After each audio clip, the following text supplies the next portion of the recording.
Postnatal centres opt ചെയ്യുന്നത് തന്നെ അവർക്ക് സ്വസ്ഥത കിട്ടാൻ വേണ്ടിയിട്ടാണ്. അതായത് പ്രസവിച്ച സ്ത്രീകൾക്ക് സ്വസ്ഥമായിട്ട് ഇരിക്കാൻ വേണ്ടിയിട്ടും അവരുടെ ഒരു മസാജും ആ സമയത്ത് കിട്ടേണ്ട കെയറൊക്കെ കിട്ടാൻ വേണ്ടിയിട്ടാണ് അവരത് ഓപ്റ്റ് ചെയ്യുന്നത്. പക്ഷെ അവിടെ പോലും സ്വസ്ഥത കൊടുക്കാത്ത ആൾക്കാരുണ്ടെന്ന് പറഞ്ഞു കഴിഞ്ഞാൽ നിങ്ങൾ വിശ്വസിക്കുമോ?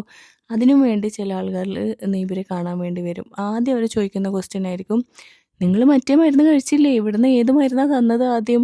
ആ മരുന്ന് കഴിച്ചപ്പോൾ നിങ്ങൾക്ക് എന്താ ഉണ്ടായത്? ഇത് കഴിച്ചില്ലെങ്കിൽ ഗർഭപാത്രം ചുരുങ്ങില്ല എന്ന് അവരങ്ങ് പറയും. ഇത് കേട്ട് ഫസ്റ്റ് ടൈം മോമാണെങ്കിൽ ആങ്സൈറ്റി അടിച്ച് ആകെ ടെൻഷനായി. ഇനിയിപ്പോൾ ഇതെങ്ങനെ ചെയ്തു പോയാൽ തെറ്റായിരിക്കുമോ, ഈവൻ എഡ്യൂക്കേറ്റഡ് ആയിരിക്കും എന്നാൽ പോലും നമുക്ക് ആ സമയത്ത് തലതിരിഞ്ഞു പോവും. ഇനി രണ്ടാമത്തെ ഒരു കാര്യമാണ്, ആ കുട്ടിക്ക് കംഫർട്ട് അല്ലെങ്കിൽ പോലും തുണി കെട്ടാൻ പറയും. ചിലപ്പോൾ ബ്ലീഡിംഗ് ഒന്നും ഉണ്ടാവില്ല, എന്നാലും പറയും കാറ്റ് കയറുമെന്ന് പറഞ്ഞിട്ട് തുണി കെട്ടാൻ.